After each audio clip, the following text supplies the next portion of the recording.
Pinatawag ko kayong lahat dito sa pagpupulong na ito. Good afternoon everybody. Ngayon meron akong mga bagay-bagay dyan. Kanin lamig, no? Alam niyo mga kaibigan, sa pagpapakain natin ng regular natin na pakain na feeds sa ating mga alaga, syempre kahit naman tayo, di ba? Nananawa ka rin. Lately, kapag ganyan, makikita mo nagtitira na yung mga alaga mo. Konti. Tapos, kinabukasan ganun pa rin. So, dalawang bagay pwede mong bawasan para wala silang itira or i-refresh mo lang sila. Okay na yung meron silang isang araw na fasting sila. Pero maganda rin na nagbibigay ka ng ibang klaseng pagkain na alam mo na gusto nila. Para na-refresh lang yung kanilang palate. O, di ba? So, ito, talagang ang kanin sa mga alaga namin kumbaga sa Reward lang. Oo, pang reward namin to. Pero etong ibibigay natin. Marami ang pinakamaraming portion yung kanin lalagyan natin ng mangga. Kumakain sila ng mangga, kumakain din sila ng saging pero wala tayong saging ngayon. Kamatis kumakain din sila at ground beef na binlunch ko na. So dapat ang lahat ng ito malamig, hindi pwedeng mainit dahil lalagyan natin ng Yakult para meron silang for good guts, no? So bago 'yon, i-prepare ko muna. Ito, hinihiwa-hiwa ko na ng maliliit para every bite nila baka sakaling sila ay makakuha, no? Yeah. Ito, tinadtad ko na to. Hindi to giniling, tinadtad lang to. So therefore, kailangan pang medyo liitan ng konti. Yan, para maliliit lang yung particles para every time na tutuka sila, may chance na makakuha sila ng beef. Kasi yung iba sa mga alaga, favorite lang talaga nila kanin. So yung ibang ingredient baka iwasan nila. Pero mostly naman sa kanila kumakain ng lahat ng ibibigay sa kanila. Ginagawa ko lang to para walang maselan. Baka sakaling matikman nila yung beef Maliban sa bayabas, din sila kumakain ng bayabas. Ayaw na nilang kumain ng bayabas. Nagsawa sila.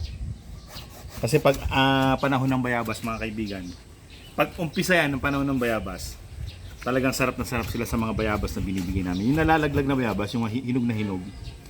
Tapos, unti-unti, mananawa na sila. Araw-araw ba naman Ganon din sa mangga. Yung dati marami kami mangga, natumba lang doon sa bagyong Ulysses. Dati yung mga mangga, una, pati kami, kain ng mangga. Yung hindi naman yung manggang kinalabaw or piko. Yung iba silang klaseng mangga, parang ordinary mangga lang. Pero pwede silang pang mango float. O, pwede silang pang mango float. Pero marami silang bunot. Yung pag kinakain mo, maraming bunot sa yung yung paghinog. Wala mo nagsasapal yan. Oo, parang pag kinakain mo ganun, yung marami siyang bunot. Hindi naman siya Indian mango. Ibang klase siyang mangga. Mukha siyang kinalabaw pero hindi siya hindi siya ganun kagandang kalidad. Parang ordinary mangga lang siya. Masarap siyang pinapapak kapag hilaw, yung bata pa, hasaw-saw mo sa bagoong. Yung parang biyakin ng tawag. Ayan, kailangan talagang finong-fino. So, kailangan ito malamig, hindi mainit ang mga ingredient. Dahil pag mainit, mamamatay yung mga good bacteria na nandun sa Yakult. So, dapat malamig to, malamig. Pati yung kanin lamig dapat. Dapat dry na dry yung kanin para hihigupin niya yung Yakult. Yung sisip-sipin ng kanin yung Yakult. Ito lang, medyo ito lang matrabaho kasi pwede ka naman bumili ng ground beef na kaagad. Pero ito, nagluto lang si Aling Mimay ng bistek. Nagpatira lang ako para sabi ko ibibigay ko sa mga alaga. Siyempre, especially sa mga bulik.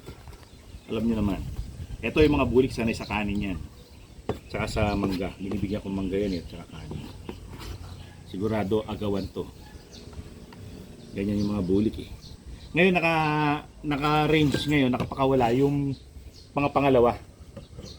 Yung panganay, saka bunso, naka-pen ngayon. Hindi mo sila pwedeng pagsabay-sabayin. Ay! Grabe oh. Overripe ya? Oo. Or bugbog? May bugbog. Ay, Bugbog to may bugbog. bugbog. Bibigay ko na lang to sa Kilahok. Kaselan ng... Ano pa oh, yung hindi pa talagang ano, pulido sa pagkakahinog. Tama-tama lang yan. Labang maasim niya. Oh, sa amoy pa lang maasim na. Ano? Maasim na. Nangasim ba kayo mga kaibigan? Maasim. Yakap ng asim ko. Meron pa, meron pa.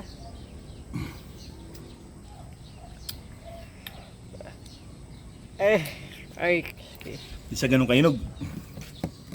So nilalagyan ko lang ng prutas para may added flavor. Para syempre hindi ganun ka isang one dimension yung magiging lasa. Parang complex yung lasa. Yun. Hindi naman kailangan maraming mangga. Kahit ano naman pwedeng ilagay dyan. Ito yung ginagawa namin para makakain sila ng mga fresh na bagay. Hindi laging feeds lagi. Kasi syempre pag pellets lagi. Sasawa. Para maganda talaga nagbibigay ka rin ng variation sa kinakain ng alaga. Paminsan-minsan lang, hindi man araw-araw. Paminsan-minsan lang. Kapag napagsibagan mo lang or meron May lang. oras pa. Or meron ka lang available na ito, pipigain ko na dito. Hindi ko nasasama yung buto. Ito na, last. Habang tayo maghahalo, shoutout ko na muna ang ating mga kaibigan na si Jomar Andohar from Negros Occidental. Anton Han 374 from Alicia Bicol. Melski Villarubin from Norsagaray, Bulacan. And B-Boy Virus. So, shoutout sa inyong lahat dyan. Sana kayo'y healthy and masaya sa inyong kinalalagyan ngayon. Well, mga kaibigan, ihahalo na natin ito. Siyempre, ilalagay ko na yung pinaka sabaw. Sabaw. Pinaka dressing ng salad. Rice salad. Ito yung ginagawa lang namin mga kaibigan. Kapag may mga available at hindi naman to lagi-lagi. Para lang meron silang pampa-refresh ng kanilang palate. So, dominant yung kanin dyan kasi yan ang pinaka-gusto nila.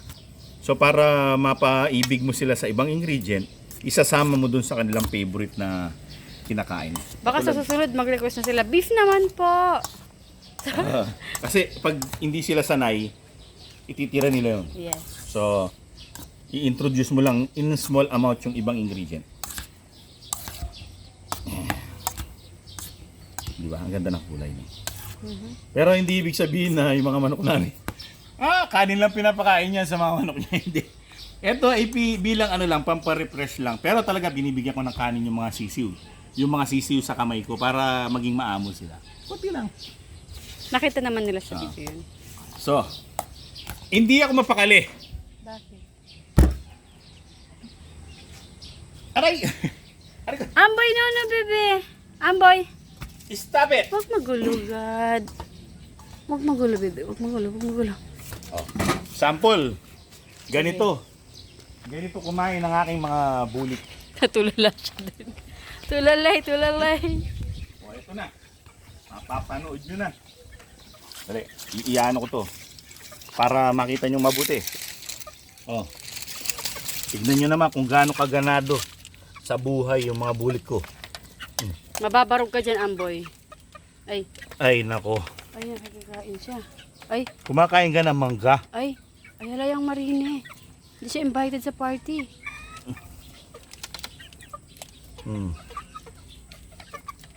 Hindi sila makakain dahil Hindi si Amboy. dito ka para kung makakain yung mga alaga. Bigyan mo siya sa kanyang kainan. Sige. Ay, nako. Sige, kumain ka muna.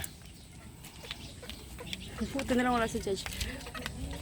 O, tignan nyo naman yung mga bulik namin. Yung tatlo pa lang yan. O, naman tayo sa kabilang bahagi ng mga panganay. Dito sa may kainan. Ito na naman ni Amboy ay babarog ka ng manok, Amboy. Sige. Gusto niya. Hindi na kinain yung mangga. Dito. Amboy, tutukain ka dyan. Lalaki na ng mga bulik ko. Yes. Sarap. Kayo ba mga kaibigan? Kayo ba yung may mga malalaki ng mga stag ngayon? Na dating mga sisiw lang na maliliit. Iniilawan ko pa yan. Pero ngayon, mahirap na ang sitwasyon. Hindi ko na sila alam kung paano ko paghiwa-hiwalayin. O dito sa mga bunso. Yung mga bunso, ito. Mahilig din sa ganyang pagkain yan. So, May mangga nga sila dun. kukunin ko lang to. Dito na natin sila bibigyan. Ayun, kumakain sila mangga. Yun, yung buto ng mangga. So, lagyan ko lang to. We make pagpag. Yan. So, haluin natin kasi para baka bumaba yung Yakult eh. Isang kutsara, hindi naman natin sila pinapasawaan yan. Parang dating nito appetizer.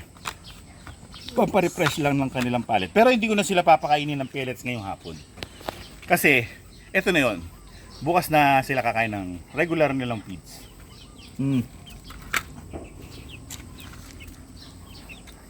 O, yun o.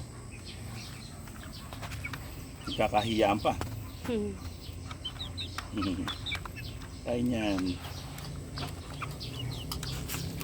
Well, mga kaibigan, bago pa maubos ni Amboy ang aming pinapakain, hanggang sa susunod na episode. Maraming salamat sa inyong panunood. Nanawa ka na rin. Nanawa din, oh. Nanawa din.